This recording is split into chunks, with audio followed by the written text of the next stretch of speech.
이제 토지와 건물이라는 부동산에 대해서 놓고 이야기한다면은 부동산의 이용관계를 놓고 볼 때, 이용을 할 때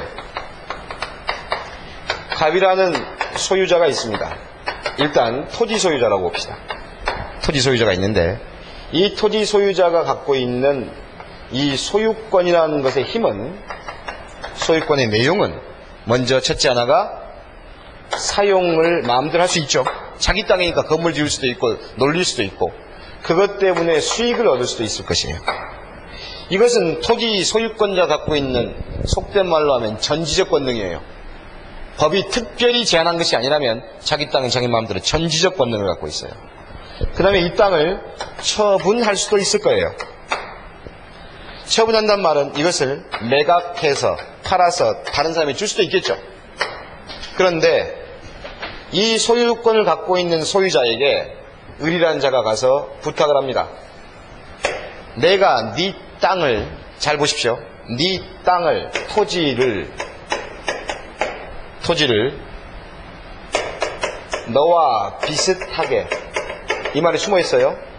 너와 비슷하게 전적으로 사용도 하고 수익하게 해줘 라고 청구를 합니다. 부탁을 해요. 청구를 하고 요청을 한다고요. 요청을 합니다. 그랬더니 갑이라는 자가 그러자, 돈을 받든 받지 않든 그러자 하고 승낙을 하면 뭐가 됩니까?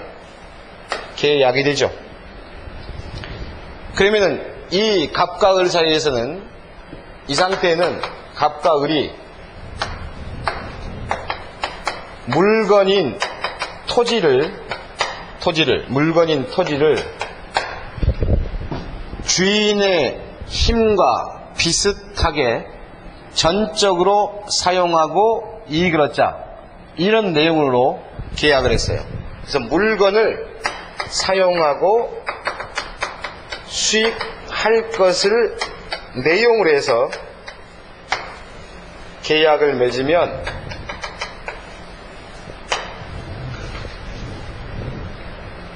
이 사람은 용, 이익, 사용, 수익, 용익을 할 수 있는 물건에 관한 권리를 가져요. 이 사람은 그것을 허락한 사람이기 때문에 가설하다 할 때 설자, 세워서 걔한테 깃발을 준 거예요. 자, 그러면은 원래 이게 내 건데 내 깃발을 너한테 뽑아서 네한테 넘겨줄게. 그러니 설이라는 것은 세울 설자래요. 세울 설자. 그래서 땅 주인이 이 땅은 을이 당분간 일정 기간 동안 마음대로 쓸 수 있다. 을 뜻대로 쓸 수 있다. 라고 깃발을 세워준 거야. 그래서 이 사람은 설정했다라고 말해요. 그래서 이 사람은 설정자라고 부르고, 이 사람은 권리를 가진 사람이니까 권자라고 불러요. 지금 잘 기억하셔야 돼요. 권자와 설정자, 이거 헷갈립니다. 여러분 초보들은 막 헷갈려요. 그래서 해준 사람이 어떻게 줬다고요? 설정해줬어. 깃발을 줬다고 말이에요. 그래서 해 주인이 꼽아준 거야. 이것은 을이 당분간 써. 이렇게 해요. 그럼 을은 그 깃발 아래 그 땅을 쓰는 거예요. 개념 아시겠어요? 그래서 용익, 권자와 설정자, 이걸 잘 기억하셔야 돼요. 근데 여기서 내용이 뭐냐? 지금 방금 노란불에 쓴 을이 지금 말을 하는 겁니다. 을이 네 토지를 너와 비슷하게 내가 전적으로 쓰자, 이랬던 거예요. 네와 비슷하게. 누구와 비슷하게요? 소유자와 비슷하게. 소유자는 자기 물건 마음대로 처분할 수 있지만 단지 그 물건을 마음대로 처분하지 못할 뿐이지 그 물건을 사용 수익하는 것은 자기 마음이에요. 누구 마음? 을의 마음이라고요. 그렇게 설정을 하면 이걸 물권적 이용관계라고 그래요. 물권을 얻었죠? 이 이용관계를 가르쳐 물권적 이용관계다, 이렇게 말해요.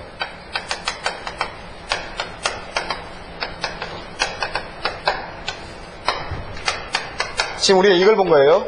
물권적 이용관계를 봤어요. 그런데 계약의 내용이 이럴 수도 있어요. 잘 보십시오.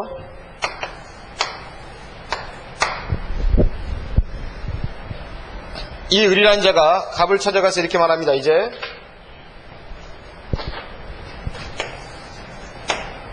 내가 너 땅을, 토지를 사용, 수익 할 수 있도록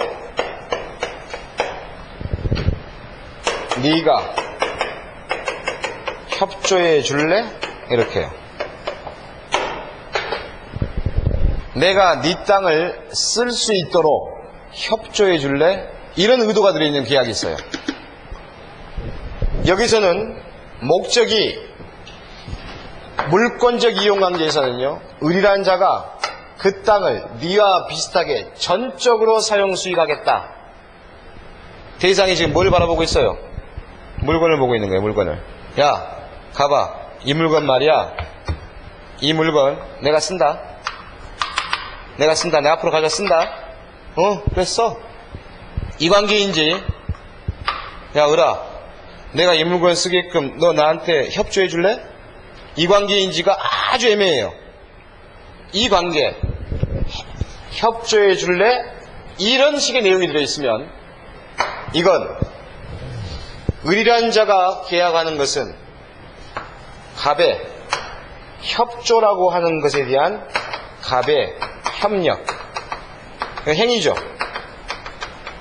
갑이 협력해 주는 것, 행위, 협력을 요구하는 거예요.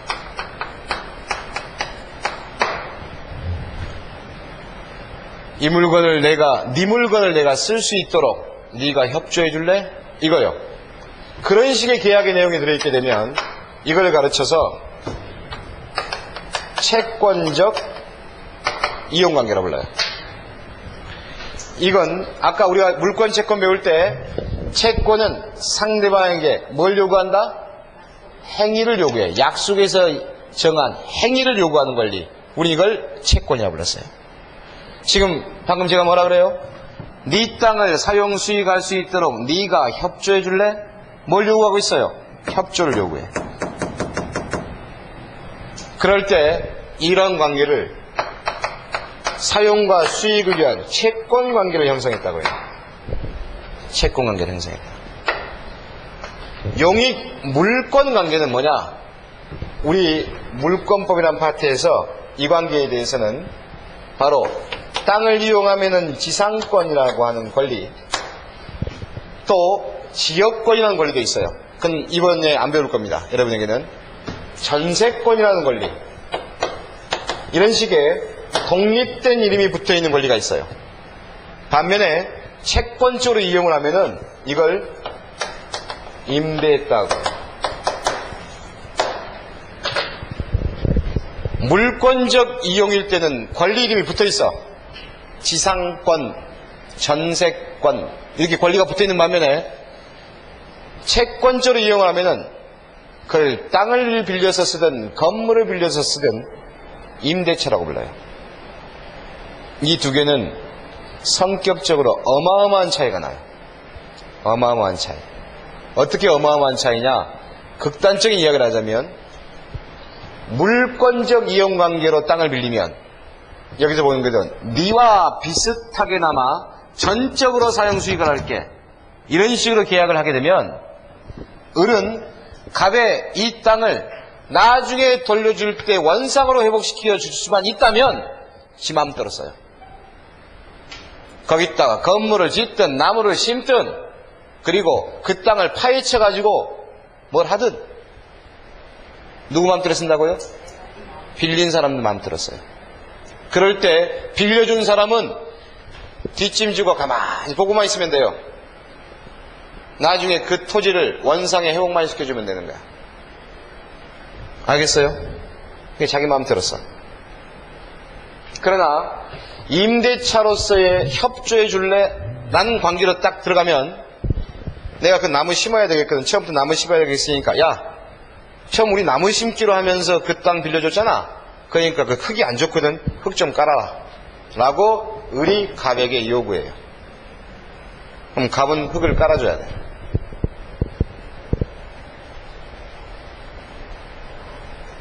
어느 것이 유리해요? 뒤쪽 유리한 것 같죠? 앞쪽 유리한 것 같아? 뒤쪽 유리한 것 같아? 앞쪽 유리한 것 같아. 자기 맘대로 쓰니까. 그 대신 그 비용은 자기가 다 드려야 돼. 알겠어요? 토지를 개토하든 뭐라든 그 비용은 누가 드려야 된다고? 빌린 사람이 다 드려야 돼요. 나중에 나갈 때 드린 비용 못 받아 나가요. 이쪽은요? 누가 비용 드려야 돼요? 땅 빌려준 사람이 자기 돈 들여서 토지 바꿔줘야 돼.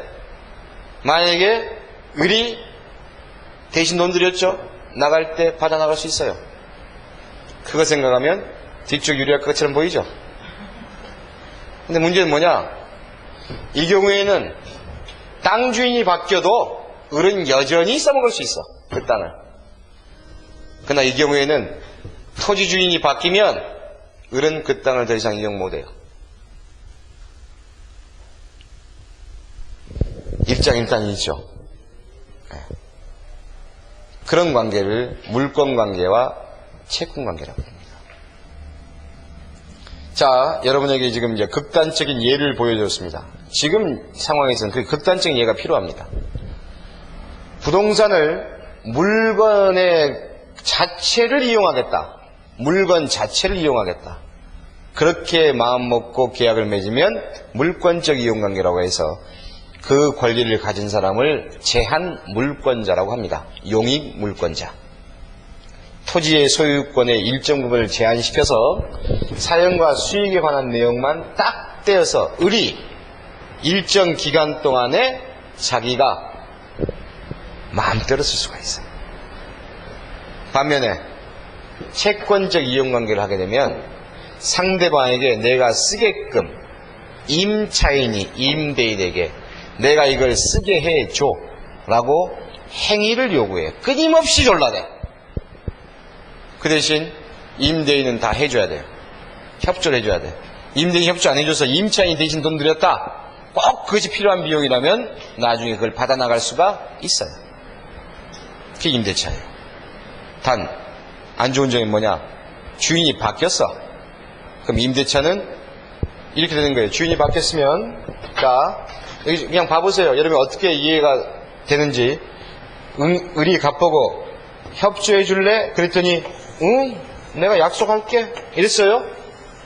약속할게. 그 땅을 쓰고 있는데 주인이 바뀌었네. 병으로. 그러면 을이 갑이 나보고 이 땅 몇 년간 쓰라고 했거든. 그러면 우리 병이 뭐라 그러냐? 그건 갑하고 한 약속이고 나는 그 약속한 바 없다. 이리 돼요. 지금 협조해 줄 길을 누가 약속했어요? 갑이 약속했죠. 그럼 갑이 약속을 지키는 거지 병이 약속시킬 이유가 없어. 주인 바뀌면 그래서 병은 야 내 땅에 왜 네가 있는데 나가. 이리 돼요. 얘는 쫓겨나야 돼. 반면에 이 경우에는요. 주인이 약속한 건 뭐냐? 약속한 건 이 땅 자체를 네 마음대로 써봐야 했어요. 그러니까 물건을 가져왔어. 그럴 때 이 사람이 팔죠? 팔면은 그 약속의 부담을 아는 상태에서 팔아요. 병은 그것을 알고서 사게 돼요. 그렇기 때문에 을은 병에 대해서 야 등기돼 있지? 너 보고 샀잖아. 그러니 나는 일정 기간 동안 이 땅 내 마음대로 쓸 수 있어. 그러니 주인 너는 좀 속된 말로 찌그러져 있을래? 그래요. 그러니까 10년이고 15년이고 지 마음대로 써요. 어때요? 주인 바뀌어도 유리하죠? 이런 상황이 돼요. 이것을 물권, 이것을 채권. 이것들이 그때그때 상황에 따라서 어떤 게 유리한지는 어떤 게 더 유리하다라고 말할 수 없어요. 상황에 따라 달라져요. 자, 그 중에 우리는 약 15분 동안 여러분이 생전 처음 들어본 권리를 하나 배울 겁니다. 그것이 지상권이라는 권리입니다. 지상권. 자, 지상권은 무슨 관계예요? 물권적 이용 관계입니다. 그러니까 다시 물권적 이용 관계는 빌린 사람이 그 빌린 물건을 어떻게 쓴다? 비슷하게 전적으로 사용 수익한다. 아셨죠? 이런 관리를 이 물권이라고 합니다. 자, 한번 제가 말하는 거 한번 들어보십시오. 여러분 오늘 이 정도는 그냥 듣기만 하셔야 되고, 다음 주에 여러분과 제가 전세권과 임대차를 배울 텐데 그것은 굉장히 듣는 정도가 아니라 외워야 할 게 굉장히 많아요. 기초적인 것. 오늘은 이건 기초고. 자, 여기 보겠습니다. 지상권이라는 권리가 있습니다. 한번 들어보십시오. 어떤 권리인가. 이 지상권은 의부터 보죠. 타인의 토지 위에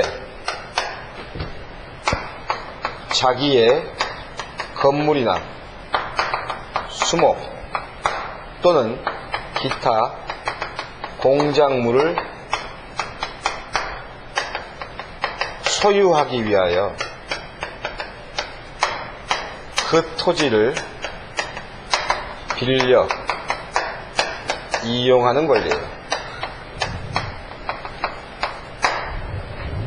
남의 땅 위에 자기 건물과 자기 나무와 자기 공작물을 세워두기 위해서 그 땅을 빌려 쓰는 권리.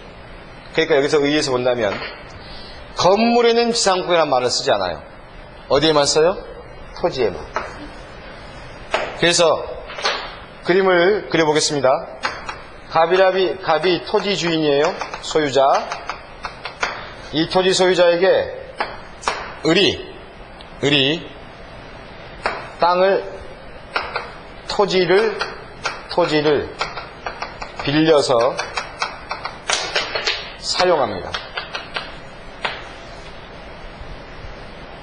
자, 사용하는 권리이기 때문에 용하고, 그것도 이익을 얻으니까 용익 물권이에요.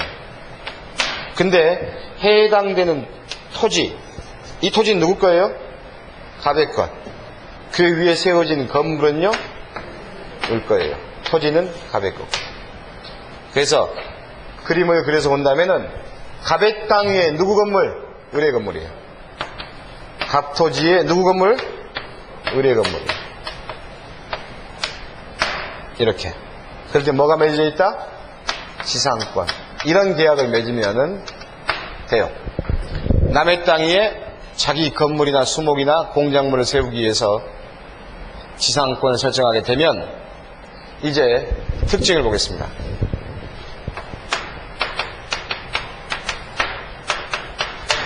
첫째, 남의 땅을 빌릴 때 원칙적으로 무상이에요. 공짜라고요. 을이 갑에게 가서 야, 네 땅 위에 내 건물 좀 짓자. 얼마 주고? 공짜로 좀 빌리자. 그랬더니 이 갑이 그래요. 두 번째 특징, 존속 기간. 이 땅을 빌리는 기간이에요. 빌리는 기간은 최소 30년이에요. 최소 15년이고 최소 5년까지예요. 뭐냐? 견고한 건물을 지을 때는 최소 30년이에요. 흙벽집, 초가집, 덜 견고한 걸 지을 때는 15년이에요. 공작물을 세워줄 때는 최소 5년이에요. 수목을 심어두기 위해서는 한 번 빌리면 무조건 30년은 빌려줘야 돼요. 그러니까 갑이 나이 40에 빌려주면 70 먹을 때까지는 꼼짝도 못해요. 그 땅은 누가 써요? 을이 써요. 30년간. 쓸만하죠? 여러분 을의 입장이라면 이렇게 빌리면 끝내줘요. 공짜로 한 번 빌리면 몇 년간? 30년 이상. 그러면은 언제까지? 최장기 무제한이에요.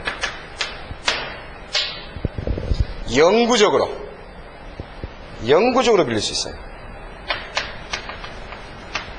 그러니까 백두산이 한라산 되고 동해물이 서해물로 바뀔 때까지 나 을이 네 갑의 땅을 공짜로 빌려서 최소 30년 이상 영원히 네 땅을 빌렸을 수 있어요. 그것도 공짜로. 알겠어요? 그리고 세 번째, 이 토지를 빌린 자 을이 제한 없이 마음대로 전세도 내줄 수 있고 임대차도 할 수 있어요. 지는 공짜로 빌린 그 전세권을, 아니 지상권을 돈 주고 지상권이라는 권리를, 이 권리를 타인에게 마음대로 처분도 돼요. 그 권리 자체를 팔 수 있어요. 땅을 파는 건 아니야. 내가 이렇게 빌려 쓸 수 있는 권리를 팔 수도 있어요. 이런 것들은 계약 당시 각서를 써도, 금지 각서를 써도 효력이 없어요. 금지 효력이 없어요.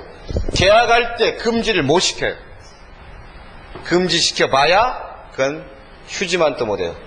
밑에다 당구장 표시 100개를 하고 절대로 타인에게 못 넘김. 존속기간은 일단 경관 건물을 지어도 10년이야? 안 돼요. 10년을 각서를 써봐야 무효예요. 무조건 경관 건물을 짓기 위해 건물 빌리면, 땅 빌리면 무조건 몇 년? 30년. 30년부터 언제까지? 영원히. 그 다음에 이 땅을 빌리는 지상권자는, 네 번째 특징, 지상권자는 존속기간이 끝나면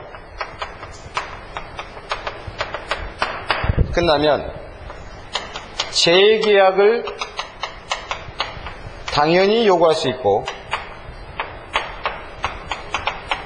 가능하고, 주인이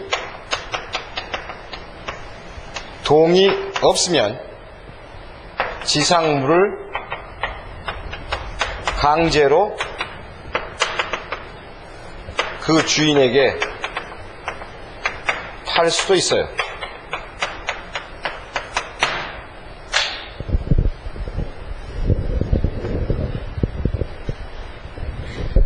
끝내주는 권리죠.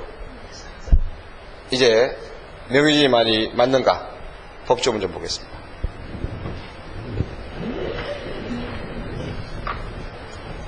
자, 제가 조문을 읽을 테니까 여러분이 이제 조문 갖고 계신 분들은 같이 따라서 보시는 겁니다. 자, 보겠습니다. 제가 읽어봅니다. 여러분 조문책 갖고 계시면 15페이지 교과서 제일 뒷면에 15페이지 보면 제4장 지상권이라는 조문이 나와 있습니다. 제가 읽을 테니까 천천히 듣거나 봐보십시오. 지상권의 내용. 지상권자는 타인의 토지의 건물, 기타 공작물이나 수목을 소유하기 위하여 그 토지를 사용하는 권리가 있다. 돈 얼마 준단 말 안 나와 있죠? 살짝 비교를 해보면, 제가 전세권 읽어봅니다. 전세권 17페이지에 나와 있는데 303조라는 조문에가 전세권자는 전세금을 지급하고 이렇게 나오죠. 이때는 돈 주란 말 나오는데, 지급하고 타인의 부동산을 점유하여 부동산의 용도에 쫓아 사용 수익하며 부동산 전부에 대하여 후순위 권리자 기타 채권자보다 전세금의 우선 면제를 받을 권리가 있다. 이렇게 써져 있는 반면에 앞에 지상권 방금 읽어보니까 얼마를 지급하고 얼마 안 나오죠. 물론 합의 볼 때 지급할 수는 있어요. 할 수는 있지만 만약에 합의 볼 때 지급 안 했으면 원칙이 뭐다? 공짜다. 두 번째, 존속기간을 정한 약정한 지상권. 계약으로 지상권의 존속기간을 정한 경우에는 그 기간은 다음의 연한보다 어떻게 해요? 단축하지 못한다. 무조건 이 기간 이상해야 한다. 석조, 돌건물, 석회조, 나무와 회벽을 바른 건물, 연화조, 기와집 또는 이와 유사한 견고한 건물이나 수목의 소유를 목적으로 하는 경우에는 30년보다 단축하지 못한다. 전호 앞에 있는 것 이외의 건물을 소유할 목적으로 토지를 빌릴 때는 15년이다. 공작물의 소유를 목적으로 할 때는 5년이다. 이 기간보다 단축하지 못한다. 해놓고 법은 조바심이 났어요. 그리고 이 항에 또 이런 말을 적어요. 만약에 전항의 기간보다 단축한 때에는 전항의 기간까지 연장하겠다. 존속기간을 정하지 아니한 경우에는 계약으로 존속기간을 정하지 아니한 때에는 그 기간은 앞조문 전조의 최단 존속기간으로 한다. 무조건 30년을 한다. 15년을 한다. 5년을 하겠다. 지상권의 282조 양도와 임대, 지상권자는 타인에게 그 권리를 넘겨주거나 그 권리의 존속기간 내에 그 토지를 임대할 수도 있다. 또 지상권자의 갱신청구권, 지상권이 소멸한 경우에 건물 기타 공작물이나 수목이 현재 존재할 때에는 지상권자는 계약의 갱신을 청구할 수 있다. 그랬더니 이 항에 지상권 설정자가 계약의 갱신을 원하지 아니한 때에는 지상권자는 상당한 가액으로 지상물의 공작물의 수목의 매수를 청구할 수 있다. 이 청구권은 청구가 아니라 형성권이에요. 즉시 권리가 만들어져 버려요. 그 다음에 존속기간에 당사자가 계약을 갱신한 경우에 지상권의 존속기간을 갱신한 날로부터 280제의 최단 존속기간을 단축하지 못한다. 그러나 당사자가 이 기간보다 장기의 기간은 정할 수가 있다. 보세요. 갑이 을에게 나이 45에 멋모르고 지상권 설정해줬어. 얘가 언제까지 써요? 75세까지 쓰는 거야. 쓴 다음에 건물이 남아있으면 물론 건물 중간에 헐었다 지었다 헐었다 세웠다 지 맘대로야. 존속기간 끝나기 전에 건물 하나 꽉하게 지었어. 지은 다음에 을 보고 다 끝나가니까 한 번 더 하지? 그래요. 을이 갑보고 몇 살 됐을 때? 75세 됐을 때 한 번 더 하면 몇 년? 30년 105살. 그 다음에 지나면 한 번 더 해. 135살 간다 그 말이에요. 이렇게. 근데 갑이 안 해. 나 105살 돼. 안 해. 그러면은 안 해? 건물 사. 돈 내놔. 안 주면 아까 말씀드렸죠. 안 주면 이 계약은 바로 이루어졌는데 얘가 대금을 안 준 꼴이 돼. 형성권이기 때문에 즉시 계약이 이루어져 버려요. 근데 돈을 안 준 꼴이 돼. 매매대금 받을 거 있죠? 받을 거 있으니까 바로 이 토지를 압류하고서 경매로 넘겨. 그 지가 받아. 돼요. 이게 지상권이에요. 그 다음에 뒷페이지 봅니다. 289조 강행규정하고 되어 있는 게 있죠. 보이십니까? 뒷페이지 16페이지 289조 강행규정하고 써져 있습니다. 280조 내지 287조의 규정, 바로 앞에까지 있는 규정은 규정에 위반되는 계약으로 이와 다른 계약으로 지상권자에게 불리한 것은 그 효력이 없다.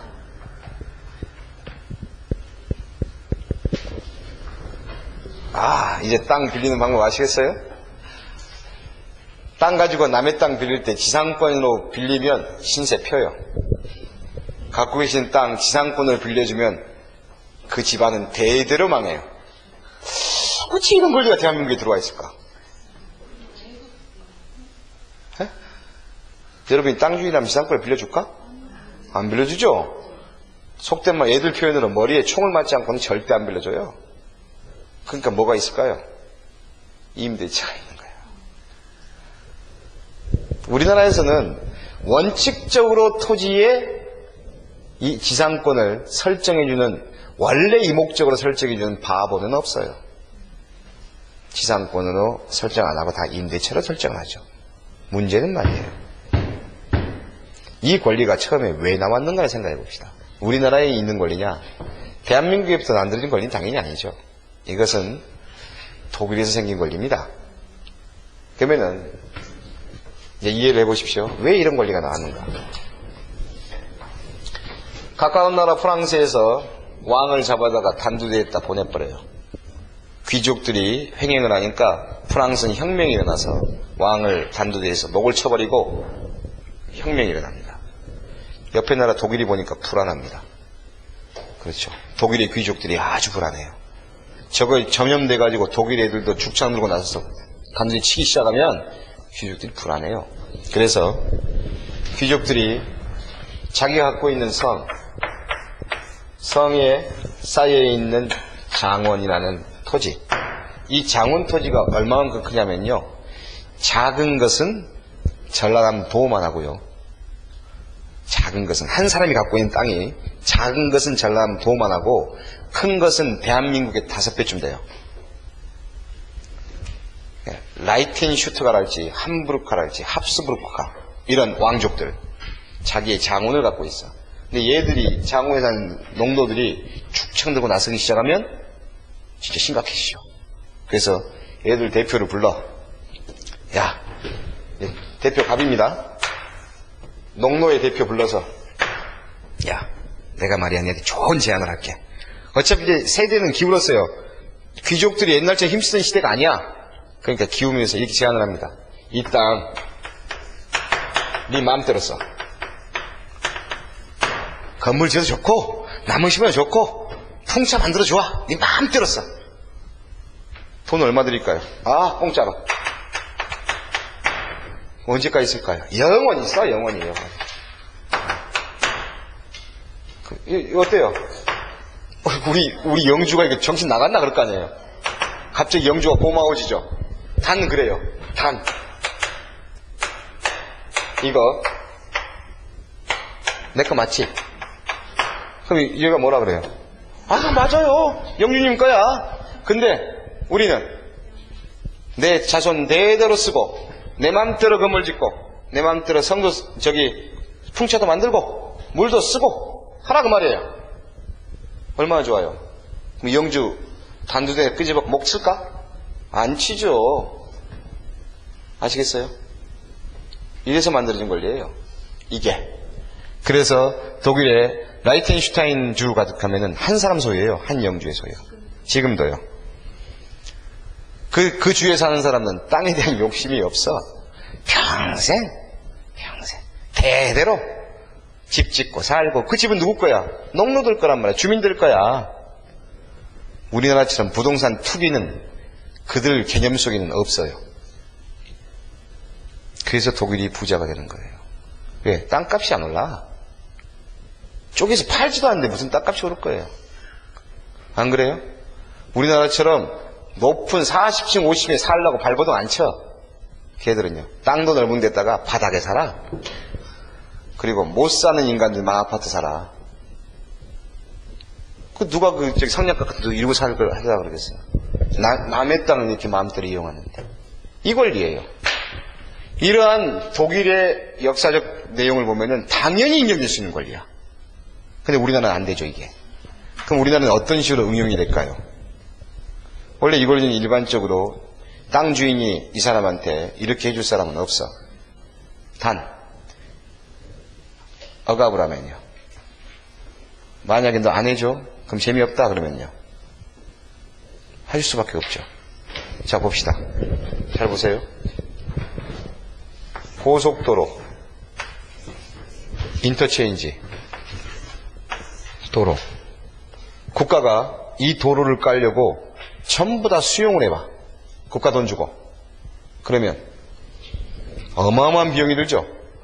근데 1960년대 초에 도로 깔아야 되겠어. 근데 그 땅에다가 수용을 다 하기 시작하면 국가가 재정이 없는데 어떻게 해요? 방법이 없죠. 그러니까 빌려야지. 뭘로? 요걸로. 그럼 땅 주인은 국가한테 표창장 하나 받고 감사합니다 하고. 그럼 이제 땅 주인은 세금 나올 거 아니야. 주인은 세금은 내고 땅 빌렸으면 국가는 돈 안 주고 무상으로. 여러분은 그 도로를 룰루랄라 타고 다니고. 그 그 사람들은요, 국가에 원망을 하고 살아요. 이건 그나마 국가의 훈장이나 받는다고 칩시다. 자, 보십시오. 조상 대대로 받아온 야산을 갖고 있는 갑이 있습니다. 갑은 농민이에요. 농민 갑이 A라는 은행이나 농협에 영농자금을 빌립니다. 이번에 고추 농사가 좋다네. 영농자금 빌려. 대한민국의 전 농협이 다 고추가 좋대. 돈 빌려서 깔아줬어. 누구나 고추 농사 지었습니다. 그러니 고추값 폭락. 빚졌죠? 빚졌어. 그럼 또 빚을 져. 이번에는 배추가 좋다네. 누구나 배추를 다 깔아. 또 폭락. 이게 대한민국 농민들이에요. 10년, 15년 폭락하면 감당할 수 없는 빚이 돼. 그럴 때 또 딸내미 씨 보내야 될 거 아니야. 비은행에다가 이것도 돈 빌려봐. 이것 담보 잡고. 자기 조상대대로 이런 땅 담보 잡고. 그러면 비은행이 푼돈 받으려고 저당으로 날려버리면 A 농협은 많은 빚을 적은 금액 낙찰받고, 이 야상 이거 얼마나 되겠어 이거. 낙찰받고 어떻게 돼요? 돈을 떼이는 거야. 그러니 농협은 또는 수협은, 축협은 농민한테 가서 그러죠. 저당, 근저당, 이건 농민들도 알죠. 담보 잡는다는 거. 그러니까 그건 하지 말고, 그냥 당신 담보 잡잖아. 그거 말고 당신 땅 위에다가, 지상 위에다가 권리만 하나 설정하자. 지상권. 그래서 여러분 등기를 열어보시면 건물, 수목, 기타 공작물을 소유하기 위하여 또는 경관 건물 또는 수목을 소유하기 위하여 설정된 지상권이라고, 등기부를 딱 열어보면 지상권이 설정이 돼 있어. 지상권이. 그러면은 이 A라는 자는요, 지상권 설정했다가 갑이 농민이 빚을 못 갚으면 어떻게 하면 돼요?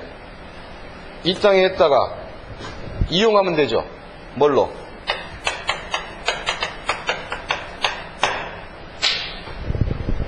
이쪽에서 아까 임대해 줄 수 있다고 그랬죠. 임대해 줄 수 있다고 그랬잖아요. 자유롭게. 주인은 그거 못 막는다고 그랬죠. 그러니까 이 농협은 골프장 업자에게 기본 30년으로 깔아서 임대해줘요. 골프장 업자들 임대로 착착 들어올 거 아니야. 그 들어온 돈 가지고 빚에 이자 갚아 나가고 갚고 이용같이. 그렇죠. 30년간 나무 다 베내고 나중에 원상을 회복해 주면 될 거 아니에요. 나무 베내고 건물 짓고 몇 년간? 30년간. 땅 주인 농민은 풀 뽑고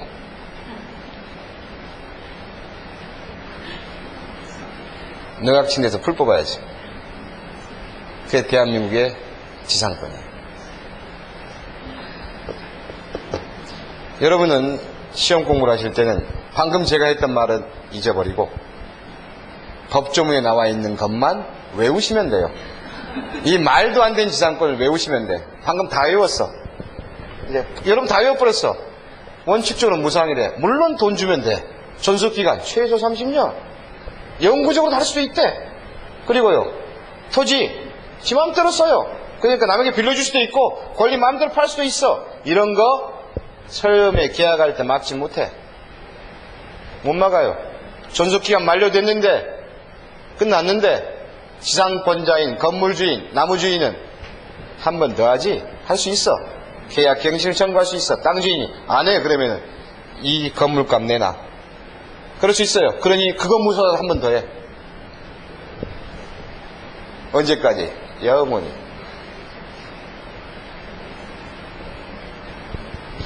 우리 일상에서 이 오리지널 지상권은 없습니다. 오리지널 지상권은 없고, 이걸 이용해서 변칙적인 담보의 형태로서 하는 형태는 아주 많아요. 나중에 여러분이 토지에 대해서 업무를 보시다 보면은 토지 대장에가 가끔 이 지상권이 걸리는 것을 보시게 될 거예요. 그것은 법에서 배우는 그런 지상권이 아니고 이 성질을 이용한 변칙적 담보제도예요. 이제 그것은 실무용으로 배우시는 거고, 여러분 어떻게 공부하시면 된다? 방금 다 공부 끝났네, 지상권. 이것만 암기하시면 돼요. 한 문제 나옵니다. 한 문제. 나중에 엿보다 이제 좀 더 어려운 게 우리 현시에서 가장 많은 것은 법정지상권이라고 하는 겁니다. 이 법정지상권은 강제로 지상권을 설정시키게 하는, 그것은 토지와 건물이 멀쩡한 건물을 그대로 철거시키지 말고 이용케 하는 사회적 기능을 조화하기 위한 그런 제도가 하나 있어요. 그걸 법정지상권이라고 부릅니다. 이런 법정지상권에 대해서는 정규 강의를 할 때 여러분에게 아마 1, 2월 달은 못해요. 3, 4월 달쯤 가야 여러분이 이 법정지상권을 강의하게 될 것입니다. 다음 시간에는 여러분과 제가 우리나라 고유의 권리인 전세권, 그리고 유치권을, 임대차를 보겠습니다. 이것은 아주 중요한 이야기입니다. 그래서 다음 시간에는 첫 시간에 오늘 거 정리 안 하겠습니다. 오늘 거 정리하면서, 다시 말해서 복습해 가면서 안 하고, 다음 시간은 바로 전세권과 임대차를 꼼꼼하게 비교할 거예요. 그리고 주택임대차보호법까지 비교를 합니다. 그리고 이제 1시간 정도 아마 남을 것 같은데 그때 저당권에 관한 이야기를 하겠어요. 그러면 수업이 끝날 것 같습니다. 자, 오늘 여러분 수고하셨습니다. 오늘 한 이야기 제가 자료를 다시 만들어 드릴 테니까 자료를 통해서 한번 보시고 다시 한번 보셔야 됩니다. 수고 많이 하셨어요.